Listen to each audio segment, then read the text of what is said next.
Hey, what's going on, everybody? My name is Corey, better known as the Seaman, and I want to welcome you to another edition of the Seaman's Cinema Sit Down. I look outside, and it is very, very dark. I look down there, and it is very, very early, and it is very, very much a Wednesday morning, and if those three things have come together and have aligned, there's only one thing we could be talking about. There's only one place we could be going, and that is to the MCU's world of animation. Oh, man, do we got a goodie to talk about this week. So let's not waste any time. Why don't you pull up a chair, take a seat. We're getting ready to dive in spoiler-free into Marvel Studios' What If? Episode 4, What If Doctor Strange lost his heart and not his hands? And that is a question that allows A.C. Bradley to go to some pretty dark places. This week, it shouldn't be a surprise. I think Strange and the world of magic in general have probably taken us to our darkest moments in the MCU.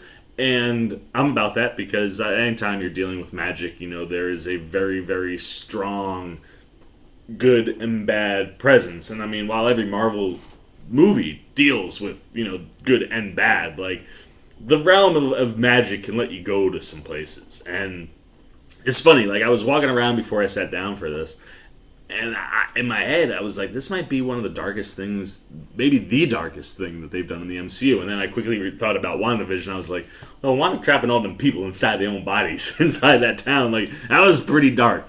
But visually, where we go this week with this Doctor Strange story, there's some dark visuals in this, where it was like, if you saw some of the things you see in this episode, and it's not gore or anything like that, but I feel like if you saw some of the things that they visually give you here in live action, like, it would haunt people's dreams, man. Like, there's some stuff where I was sitting back going, yo, if this is in any way, shape, or form teasing anything that they could be doing with the Doctor Strange in the Multiverse of Madness movie, yo, Sam Raimi's gonna have a lot of fun. And once again, Mr. A.C. Bradley proves to us this week that he really is a master of the MCU. Like, he understands all of the characters and all of the stories and all the things that we've seen, over the course of like 12 plus years of Marvel, storytelling. He gets it in a way where it seems effortlessly that he's able to just pick a moment in time and go, let's change that. And if we change that, what happens, man? And the thing I dug about this week is very much like week 2. This is a story that, introduces or takes us to things that are similar within the context of the story that we're telling, right? Like, we're in the world of Doctor Strange. We're going to see some characters. We're going to see some things that are very familiar to us, just visualized through the realm of animation. But much like the T'Challa being Star-Lord, like, the decision that they make here creates big ripples. Like the Captain Carter and even the Nick Fury, story last week brought us back to very specific moments in the MCU and let us relive those and see, slight alterations to those stories. Granted, some of those things are pretty big. Peggy Carter becoming Captain Carter and the Avengers getting killed off. Like, those are some big ripples, but the majority of what you're watching seemed familiar. When we did that T'Challa one, we got a very, very different, brand new, fresh story because you're in a world that you're familiar with and you're seeing things from that world that you're familiar with, and there are similar beats to that Guardian story, but T'Challa being in there just changed everything. Well, here, if you take Strange's heart rather than his hands, you get massive ripples in the storytelling and inside of this universe. And what was really cool is seeing A.C. Bradley take the character of Doctor Strange through these spots and things that we know and things that we've seen with him, and then just toss you into a pool of all sorts of possibilities in places that we haven't gone. And mild spoilers, but we've seen this guy in the trailers. He's been up on the TV every week. Dark Doctor Strange is a fascinating character.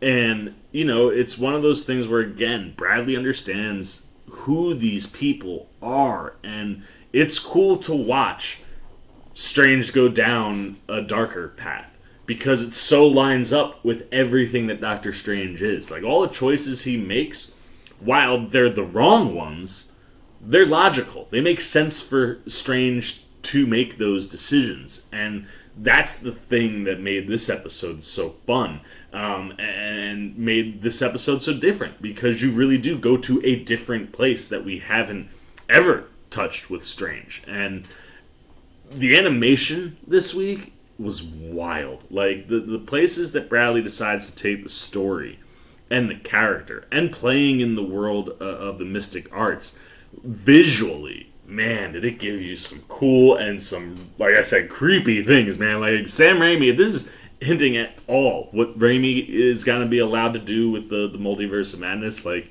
oh, he's going to have a ball with that, man. Like, you could just see the potential, but the animation, man, like, was just striking. And again, the way that they use lighting and how, they're lighting these different scenes and how that plays with the animation, like, you're able to create effects and visuals that, like, are similar to things that you see in the real world, but hit different, man. There's one visual in particular where it's like you've seen this in movies before, and it's utilized to help, understand a certain emotion that a character might be going through without outright telling us what that emotion is.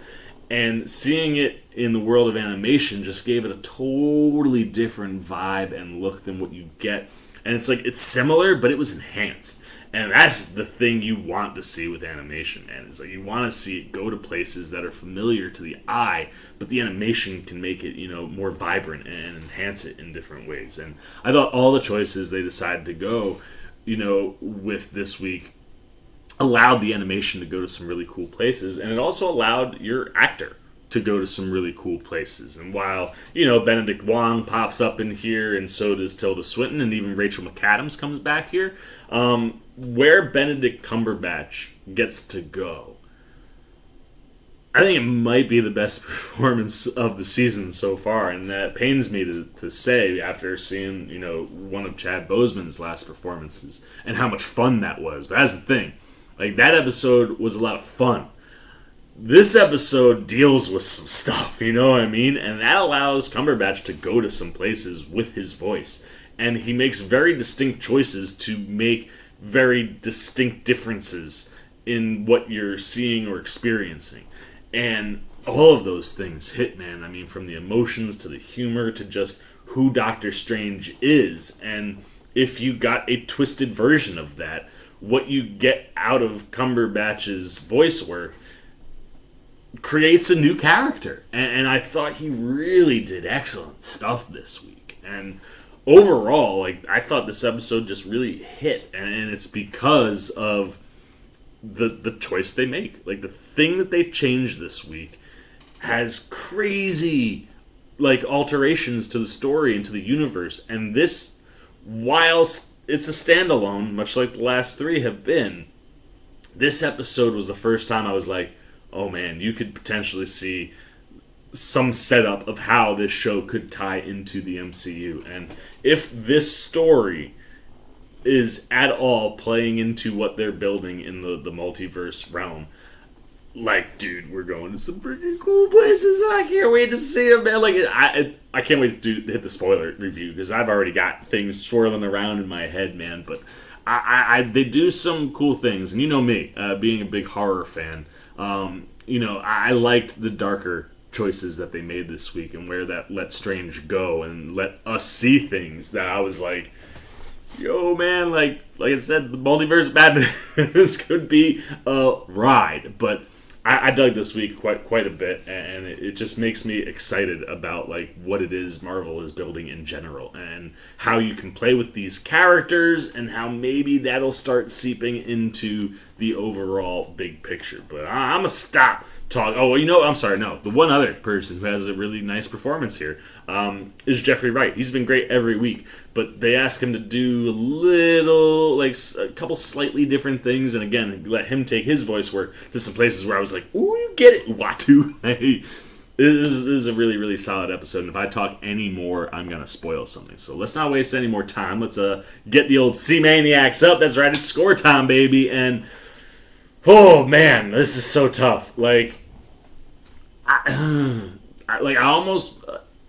This is very close to episode 2 for me in my level of enjoyment. Like, the animation pops. Bradley takes the story to some really interesting places and is starting now to open up a realm where it's like, I could see how this could overflow into and start tying into the MCU story. And while I think, knowing that we have a season 2 coming, I think some of that building is going to happen in season 2, especially if you're thinking about the world of like a multiversal Avengers, which we've kind of thrown around a few times. But this episode really feels like you're getting some of the groundwork for what could be the bigger story here. And just the animation popped in big ways this week, and Benedict Cumberbatch's performance is sublime. Like, he's so freaking good. And just the things that he was allowed to do and the places the character goes just really created a fun performance. So for me, I am going to go 4.7 out of 5 C-Maniacs. This is right there with episode 2. I thought Bradley got super creative, created some really different stories for us, and took us to places where I personally was like, yo, this is the stuff. This is the stuff I like. And the stuff that they played with really enhanced, I thought, the animation. Or it allowed the animation to really enhance the story. There it is, man. Like, I dug this week a lot. And I cannot wait to talk about it on the spoiler side. But until then, it's your turn, man. I've said everything I gotta say, so I want to know what you're thinking. If you have watched What If you woke up before the crack of dawn, like I did, and you watch this thing, what'd you think, man? Keep it spoiler free, but how did this episode hit for you? Did you thoroughly enjoy it? Did you think it was a miss? Do you think Bradley is playing with some interesting things? Do you think that he really understands these characters? Like I said, the places that he takes some of these characters really shows you the depth of how I think he understands them. So how does that hit for you? If you have not watched the episode, are you psyched? Did we get you excited to watch What If later? How is this series hitting for you? Is this something that you're waiting on? Is that why you haven't watched the episode? Or is it just one of those, like, I can't watch it till later, but I'm really enjoying it? Anything, man, you're thinking about What If, and specifically Episode 4, What If Doctor Strange lost his heart and not his hands? Put it down below in the comments section. I look forward to talking to you down there. As always, if you enjoyed this video, please give me a thumbs up. And if you're new, you want to come hang out with the C-Man anytime we're talking movies, TV, trailer reactions. You want to be here as we, go through the rest of What If. I'm here every Wednesday hanging out with you guys. You want to be here for that spoiler discussion. You haven't yet. You just want to show a little love and support to the old C-Man. You should dig what we're doing here at the Cinema Sit Down. Well, then come. Join C-Maniac Nation. It's so easy to do, and it makes me so happy every time one of you does it, man. All you gotta do is jump over there, hit that subscribe button, hit that little bell if you want those alerts, and until next time for the C-Man's Cinema Sit Down. I've been the C-Man. I'm signing off. Peace. Oh, hey, what's going on? You must be sticking around because you're looking for more content featuring this guy. Well, guess what? You're in the right place. You can check out more videos right here and right here. And if you have and you want to come join that C-Maniac Nation, you can hit that subscribe right over there.